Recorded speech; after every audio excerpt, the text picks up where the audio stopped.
अक्सर लोग मेरे से ये सवाल पूछते हैं कि मैम आपकी शादी लव मैरिज थी या अरेंज हुई थी। तो आज मैंने सोचा मैं इसी टॉपिक पे आप लोगों से बात करना चाह रही थी। तो मैं आपको बताऊं कि मैं एक्चुअली आपको अपनी पूरी स्टोरी सुनाती हूँ, आप गेस खुद कर लेना लव थी या अरेंज थी। तो मैं फ़िलहाल शुरू से शुरू करती हूँ। तो जिनसे मेरी शादी हुई है मेरी बहन के देवर हुआ करते थे पहले, अभी भी हैं बट अभी तो मेरे हस्बैंड भी हो गए। तो जैसे शादी हुई मेरी बहन की तो हमेशा लिवाने यही आया करते थे। तो इनका आना जाना तो मेरे घर पे था, बट आप कहेंगे कि हाँ हम दोनों में कुछ था, तो ऐसा नहीं कह सकते क्योंकि मैं इनको बिल्कुल भी पसंद नहीं करती थी। मेरे को बिल्कुल फेस से तो बहुत अच्छे लगते थे बट ना इनमें एटीट्यूड बहुत ज़्यादा था, इसलिए मेरे को ये अच्छे नहीं लगते थे।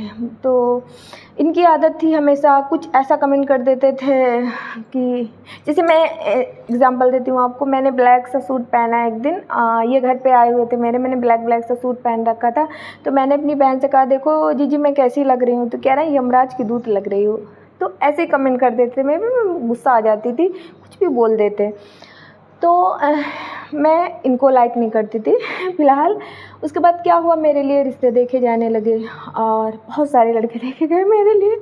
मेरे को लगता है मेरी सब बहनों में सबसे ज़्यादा मेरी ही शादी बनी टूटी, क्योंकि कभी लड़के वाले मेरे को रिजेक्ट करते थे, कभी मेरे पापा लड़के वालों को मतलब ना बोलते थे किसी रीज़न से, कुछ ना कुछ ऐसा होता था। करीब 10-12 रिश्ते मेरे लिए आए। उसके बाद क्या हुआ कि फिर लास्ट में एक रिश्ता मेरे लिए आया जो ये खुद लेके आए थे, जो मेरे अब हस्बैंड हैं। तब तो मेरे जीजा जी हुआ करते थे, इनको मैं जीजा जी बोलती थी। तो पापा ने मेरे इनको ज़िम्मेदारी दे रखी थी कि अच्छा सा लड़का हो कोई तो बिंदु के लिए बताना। मैंने कहा था ठीक है। तो इनका एक दोस्त था, उसका भाई था, मतलब उसके लिए रिश्ता लेके आए। तो जब ये मेरे लिए रिश्ता लेके आए तो मैंने इनसे कहा, क्योंकि लड़का नहीं आया था, लड़के का बड़ा भाई आया था, तो मुझे उस लड़के की फ़ोटो नहीं पसंद आई। मैंने इनसे कहा अच्छा जानबूझकर अपने से ख़राब सा लड़का लेके आए हो कि तुम ही स्मार्ट दिखो जहाँ रहो, है ना। कहा था अपने से अच्छा लड़का ढूंढ के लाना। मेरे को पता था कि ये रहेंगे ज़रूर साथ में जहाँ रिश्ता देखने जाएंगे। तो मैंने इनसे कहा था जीजा जी मेरे लिए अपने से स्मार्ट लड़का ढूंढ के लाना। बोले थे अच्छा ठीक है। तो फ़िलहाल जब मैंने उस लड़की की फ़ोटो देखी मेरे को बहुत गुस्सा आया, मेरे को बिल्कुल नहीं अच्छा लग रहा था। बट मेरी प्रॉब्लम ये थी कि मतलब पापा के सामने मैं बोल नहीं पाती थी। पापा मेरे कहते कुछ नहीं थे बट पता नहीं क्यों मेरी आवाज़ ही नहीं निकलती थी उनके आगे। मतलब मेरे पापा जहाँ बैठे मैं वहाँ कभी बैठ नहीं पाती थी, मैं उनसे कभी सामने से बात नहीं कर पाती थी। बहुत ज़्यादा आप इसको रिस्पेक्ट भी कह सकते हो, डर कह सकते हो, जो भी कहो, बट पापा ने कभी डांटा तो था नहीं, इसलिए मैं रिस्पेक्ट ही कहूँगी। मेरे पापा मेरे लिए सब कुछ थे, पापा मेरे लिए भगवान थे। तो मैं अपने पापा के लिए सामने कुछ बोल नहीं सकती थी और लड़का मेरे को पसंद नहीं था। तो मैंने इनसे लड़ाई करनी शुरू कर दी अकेले। मैंने कहा जानबूझकर गंदा सा लड़का लेके आए, तुम ही स्मार्ट दिखो। इन्होंने थोड़ी देर मेरे को देखा, मेरे को गुस्सा आ गई इन्होंने कहा ठीक है मैं जाके पापा से बोलता हूँ कि तुमको लड़का पसंद नहीं है। अब मैं डर गई ये पापा से बोलेंगे तो क्या। मैं इनके हाथ पैर जोड़ने लगी, जीजा जी प्लीज़ रहने दीजिए रहने, मेरे को लड़का बहुत अच्छा लग रहा है जीजा जी। बड़ी मुश्किल से मैंने इनको मनाया, इन्होंने कहा अच्छा चलो ठीक है। उसके बाद क्या हुआ फिर मतलब सुबह रात भर लोग रुके थे, सुबह तैयारी हुई देखने की तो फिर जब मेरे को तैयार किया जा रहा था तो मेरी मम्मी ने कहा कि सूट पहन के ऐसा ही सिंपल दिखा देते हैं, बट मेरी जीजी थी सबसे बड़ी, वो कह रही थी नहीं साड़ी पहना दो। तो दोनों इसी बात पे बहस कर रही थी। मैंने कहा अच्छा ठीक है मैं जीजा जी से पूछ के आती हूँ। मैं दौड़ के गई इनके पास, मैंने कहा जीजा जी आप बताओ मैं क्या पहनूँ, हाँ डिसाइड ही नहीं हो पा रहा सूट पहनूँ या साड़ी। तो इन्हें मेरे को देखा, बोले साड़ी पहन लो। मैंने कहा अच्छा ठीक है। अब साड़ी पहनी तो मम्मी मेरी कह रही हैं ऐसे ही रहने दो, जीजी फिर कह रही हैं सर से पल्लू ले लो। अब फिर दोनों ने कन्फ्यूज कर रखा मेरे को। मैंने कहा रुको मैं जीजा जी से पूछ के आती हूँ। मैं फिर से गई, मैंने कहा जीजा जी सर से पल्लू ले लूँ या फिर ऐसे ही रहने दूँ। इन्होंने फिर से मेरे को देखा, फिर मुझसे बोल रहे हैं सर से पल्लू ले लो। मैंने कहा अच्छा ठीक है। फिर मैं तैयार हुई, पहली बार मैंने साड़ी पहनी थी और मैं तैयार हुई। जब तैयार हो के फिर मैं सबसे पहले इन्हीं के पास गई, क्योंकि मेरे को पता था कि इनको पता है ये लेके आए हैं तो इनको पता होगा कि कैसे तैयार होके जाना है। तो मैं गई, मैंने कहा जीजा जी देखो सही लग रही हूँ। तो उस दिन जब इन्होंने मेरे को ध्यान से देखा तब मेरे को रियलाइज़ हुआ कि हाँ कहीं ना कहीं तो इनके मन में कुछ है मेरे लिए। बट मैंने कहा चलो ठीक है अवॉइड करते हैं, क्योंकि देखो होना कुछ नहीं था। इनको भी पता था कि हमारी शादी नहीं हो सकती और हमको भी पता था, तो फिलहाल मैंने भी अवॉइड कर दिया क्योंकि स्टार्टिंग से ही मेरे पापा को ये बहुत पसंद है। मेरे पापा ने एक बार कहा भी था कि इन दोनों की शादी कर देते हैं, लेकिन मेरी मम्मी ने ना बोल दिया था, बोली थी एक घर में दो बहनों की शादी नहीं करेंगे। तो इसलिए फिर मैंने भी उस चीज़ को अवॉइड कर दिया। फिर क्या हुआ, उन लोगों ने देखा, मेरे को पसंद भी कर लिया, और उसके बाद जब उनने हाँ बोल दिया, बोले हाँ ठीक है लड़की मेरे को पसंद है, सब डन हो गया, फिर पता नहीं क्यों अंदर से मेरे को एक उलझन सी होने लगी। मुझे लगा यार अब तो मेरी शादी हो जाएगी, पता नहीं कैसे लड़के से होगी, वो मेरे को जीजा जी से बोलने देगा भी कि नहीं। मेरे को मतलब एक टेंशन सी होने लगी कि लग रहा था हाँ जीजा जी छूट जाएंगे मेरे से। तो फिर उसके बाद वो लोग तो चले गए, और जाते समय फिर ये मेरे से बोले अच्छा बिंदु ठीक है मैं चलता हूँ, और इनकी आंखों में थोड़े से आंसू थे। तो मेरे को लग रहा था यार ये क्या हो रहा है, समझ तो मैं कुछ नहीं पा रही थी, बट मेरे को पता नहीं क्यों रोना सा आ रहा था। फिर मैं गई, ये तो चले गए, मैं गई रूम में लेट के रोना शुरू कर दी। मेरे को इतना रोना आ रहा था, मैं खुद ही नहीं समझ पा रही थी मैं क्यों रो रही हूँ। फिर मेरी छोटी बहन मेरे पास आई, मुझसे बोली जीजी क्यों रो रही हो। मैंने कहा तुम जाओ बस, मेरे को रोने दो, मुझे पता नहीं क्यों रोना आ रहा है। तो उसने कहा मुझे पता तुम क्यों रो रही हो, तुमको इनका नाम लिया मतलब, बोली उन जीजा से शादी करनी है ना। तो मैंने कहा नहीं मुझे किसी से शादी नहीं करनी। कह रही मुझे पता है तुम इसलिए रो रही हो, और तुम बोल दो ना घर में, तुम नहीं बोलोगी मैं बोल दूँगी। मैंने कहा नहीं नहीं मुझे नहीं बोलना, मुझे किसी से शादी नहीं करनी, तुम जाओ यहाँ से। खैर उसने बहुत समझाया मेरे को। फिर मैंने कहा अच्छा ठीक तुम जाओ, मैं थोड़ी देर बाद उठ जाऊँगी। फिर रो धो के मैं उठी, शाम तक यही सोचती रही यार मैं चाहती क्या हूँ, मेरे को खुद ही नहीं समझ आ रहा था। फिर उसके बाद क्या हुआ, शाम को फिर से कॉल आई कि मतलब उस लड़के के साथ मेरा रिश्ता टूट गया, इसलिए क्योंकि ये गए, फिर अच्छे से पता लगाया तो पता चला उस लड़के की क्वालिफ़िकेशन काफ़ी कम थी। तो ये हुआ कि बिंदु तो बहुत पढ़ी लिखी, उस लड़के ने बिल्कुल पढ़ाई बहुत कम कर रखी थी। तो इसलिए फिर मेरा रिश्ता टूट गया उसके साथ। और जैसे ही रिश्ता टूटा मैं फिर से भूल गई कि हाँ, फिर मुझे लगा चलो ठीक है किसी जिसके साथ होगी होगी, दिमाग से फिर से निकल गया कि हाँ जीजा जी मेरे को अच्छे लगते हैं क्या, मेरे को। फिर हम दोनों अपने अपने रास्ते हो गए। फिर उसके बाद मेरी शादी दूसरे लड़के से तय हो गई। उसके साथ तो फिर मैं नहीं कहूँगी कि वो मेरे को पसंद नहीं था, वो मेरे को पसंद था, उसको बातें खूब अच्छी करनी आती थी। तो आप इत्तेफाक देखिए कि जिस लड़के से मेरी शादी तय हुई वो लड़का और जिनसे अब मेरी शादी हुई मेरे जीजा जी हुआ करते थे, ये दोनों मुंबई में उस समय एक साथ ही रहा करते थे। तो कभी कभी ऐसा होता जब मैं फ़ोन करती, क्योंकि मेरी तो शादी तय हो चुकी थी, मुझे पता था पक्का मेरी शादी इसी के साथ होगी, वो मेरे को पसंद भी था, और मैंने सोच लिया था कि चलो ठीक है सब ख़त्म करते हैं और शादी मेरी अब इसी से होगी।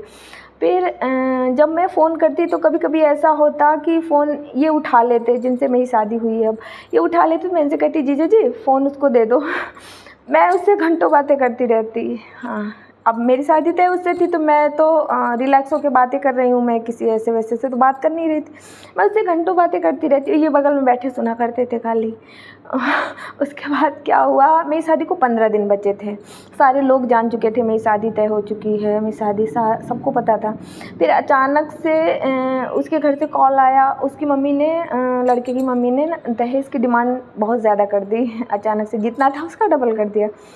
तो जब मेरे पापा को ये बात पता चली तो पापा ने मेरे कहा दहेज देना बड़ी बात नहीं है, चलो ठीक है मैं अरेंजमेंट कर लूँगा, बट ये लोग जिस तरह से दहेज का लालच दिखा रहे हैं ये तो हमारी बिंदु को ऐसे ही जला के मार देंगे, और ये इतनी तेज़ भी नहीं है कि एडजस्ट कर पाएगी। तो मेरे पापा थोड़ा डर से गए, और मैं सही बताऊँ तो मेरे को खुद ही डर लगने लगा। फिर मेरे को लगने लगा नहीं करनी, क्योंकि उनकी मम्मी घर आई थी मेरे को देखने, एक रात मेरे साथ रुकी, उनका बिहेव देख के मैं अंदर से पूरी कांप गई, मैं इनके साथ कैसे रहूँगी।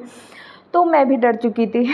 उसके बाद जब मेरे पापा ने मतलब ना बोल दिया, मैंने पापा ने कहा नहीं मेरे को शादी नहीं करनी। अब शादी को 15 दिन बचे थे, रिश्ता टूट गया। अब मेरे पापा एकदम टेंशन में आ गए, बोले कि अभी मेरे को याद है मेरे पापा आए और मैं शाम हो रही थी, करीब वही 6 बजे थे, मेरे पापा आए एकदम टेंशन में और बैठ गए, डाइनिंग टेबल पड़ी थी वहीं पे बैठे। मैं चाय लेके आई, मैंने चाय रखी, मम्मी से कह रहे हैं अब तो बहुत बेइज्जती वाली बात हो गई।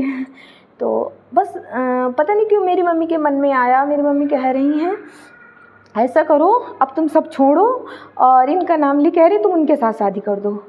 पापा कह रहे हैं, पापा ऐसे बैठे तो पापा ऐसे चौंक गए, कह रहे हैं मैं तो पहले ही कह रहा था तुम ही ना बोल रही थी। मम्मी कह रही नहीं अब बस मुझे भी लग रहा है वो लड़का सही है, उसके साथ शादी कर दो। अब मैंने चुपचाप चाय रखी वहाँ से चली गई। मैं सोच ही रही थी यार ये क्या हो रहा है अचानक से। उसके बाद बस मेरे पापा ने चाय भी नहीं पी, तुरंत उठे, फट से गए वहाँ से। मतलब पहले जब जैसे रिसीवर वाले फ़ोन जो होते थे तो उनसे फ़ोन जैसे मुंबई वगैरह को करना होता था ना, तो क्या कहते एसटीडी कॉल लगा करती थी, घर से नहीं होता था। मेरे पापा गए जल्दी से, फिर मार्केट में होता था वहाँ से एसटीडी कॉल, वहाँ से कॉल किया। मुंबई में रहते थे क्योंकि ये और मेरी दीदी भी मुंबई में ही रहती थी, उन्हीं के पास ये भी रहते थे, और जिससे मेरी शादी तय थी टूटी थी वो भी रहता था। तो मेरे पापा पहुँचे और उन्होंने मेरी बहन को कॉल किया और बोले बिटिया अब तो बहुत बेइज्जती वाली बात हो गई, अब बताओ क्या किया जाए। और उस दिन पता नहीं क्यों सबके मन में ऑप्शन में यही आ जा रहे थे। मेरी बहन भी उधर से कह रही है पापा आप छोड़ो, आपने जिस दिन परीक्षा करने की सोची थी उस दिन ही आओ, और मैं इसको भेज रही हूँ, इनका नाम लिया, मैं इसको भेज रही हूँ, इसके साथ कर दो परीक्षा। पापा ने कहा अरे यही तो मैं तुमसे पूछने आया था। तो उन्होंने कहा हाँ ठीक है आप आगे को। तो पापा ने कहा घर पे पूछ लो अपनी सासू माँ से, ससुर जी से। तो मेरे जीजी ने कहा नहीं किसी से पूछने की ज़रूरत नहीं, सबको बिंदु पसंद है, मेरे को पता है कोई ना नहीं बोलेगा। और फिर वहाँ पापा वहाँ से लौट के आए, बस कह रहे हाँ सब तय हो गया। मतलब मेरे को कुछ समझ ही नहीं आ रहा था ये हो क्या रहा है सब अचानक से। मेरी शादी मेरे को याद है, मैंने 1 जनवरी को इनको ये सोचकर कॉल किया था कि अब की साल तो मेरी शादी हो ही जाएगी। अब पता नहीं मेरा हस्बैंड कैसा मिलेगा, मेरे को इनसे बात करने ना दे शायद, क्योंकि बहुत से लोग ऐसे होते हैं ना, दीदी के देवर का रिश्ता ऐसा होता है, तो सकी लोग होते हैं तो नहीं बात करने देते। मैं सोच रही थी चलो आज लास्ट बार इनको हैप्पी न्यू ईयर विश कर देती हूँ। मैंने न्यू ईयर पे इनको विश किया था 1 जनवरी को, और आके 1 फरवरी को मेरे को ये न्यूज़ मिल गई कि मेरी शादी इनके साथ तय हो गई। अब मैं सोच ही रही हूँ यार ये हो क्या। और 1 फरवरी को मेरी शादी तय हुई। 14 फरवरी जिस दिन वो होता है ना क्या कहते हैं वैलेंटाइन डे, उस दिन मेरी इंगेजमेंट थी।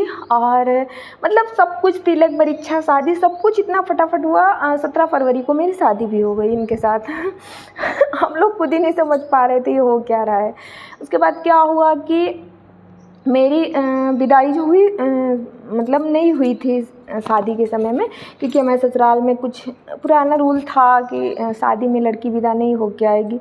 तो 9 महीने तक मैं ससुराल नहीं गई। शादी हुई, फिर ये अपनी बारात लेके अपने घर चले गए, मैं अपने घर में रह गई। फिर 9 महीने बाद मेरी फिर से गौना गया, तब मैं ससुराल पहुंची। हम दोनों इतने कंफ्यूज थे, इतने दिन में हमने एक बार खाली फ़ोन पे बात करी क्योंकि समझ ही नहीं आ रहा था। अरे यार जीजा जी से शादी हो गई मेरी, बात करूं क्या, कैसे क्या करूं। एक बार मैंने हिम्मत करके इनको कॉल किया भी, इन्होंने फ़ोन उठाया जैसे, बस मैंने कहा जीजा जी नमस्ते। इन्होंने उधर से फ़ोन ही काट दिया। तो मैं जब बाद में इनसे पूछी, मिली इनसे, मैंने कहा तुमने मेरा फ़ोन क्यों काटा था। तो कह रहे यार तुमने जीजा जी बोल दिया, मेरे को अंदर से जीजा वाली फीलिंग आ रही थी, मैं तुमसे क्या बात करता। तो फिर जब मैं मिली तब भी मैं इनको बहुत दिन तक जीजा जी कह देती थी। तो फिर इन्होंने मेरे को टोका, बोले मेरे को जीजा जी मत बोलो, मेरे को जीजा जी वाली फीलिंग आती है, तुम मेरी वाइफ हो अब। तो मैं कहती क्या कहूँगी, फिर क्या कुछ भी कहो पर जीजा जी मत कहना। कहा अच्छा चलो ठीक है। फिर एजी ओजी से काम चलाने लगी। अभी तो एजी कहती हूँ, समझ लेते हैं मेरी बात को। तो फ़िलहाल कुछ ऐसी थी मेरी कहानी। अब इससे आप लोग आइडिया लगा सकते। हाँ थोड़ा सा और बचा है। जब मैंने इनसे पूछा बाद में, अच्छा ये बताओ मैं तुमको अच्छी लगती थी, तुमने कहीं ऐसा तो नहीं मेरे पे दया खा के मेरे से शादी कर ली कि टूटी है शादी, चलो इस पर थोड़ी दया कर देता हूँ।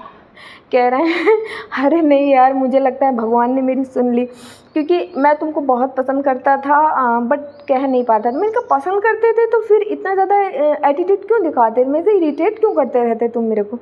कह रहे इसलिए करता था किसी को पता न चल जाए मेरे मन की बात, मैं डरता था किसी को पता न चल जाए, इसलिए जानबूझकर मैं तुमसे झगड़ा किया करता था। तब मेरे को जाके पता चला हाँ इनके मन में कुछ था मेरे लिए, और अपने मन में तो मेरे को आज तक नहीं पता कुछ था या नहीं था। तो अब आप लोग मेरी स्टोरी सुन के ये आइडिया लगा सकते हैं कि मेरी लव मैरिज थी या अरेंज मैरिज थी। फ़िलहाल मैंने जितना समझा आपके सवाल का जवाब दे दिया।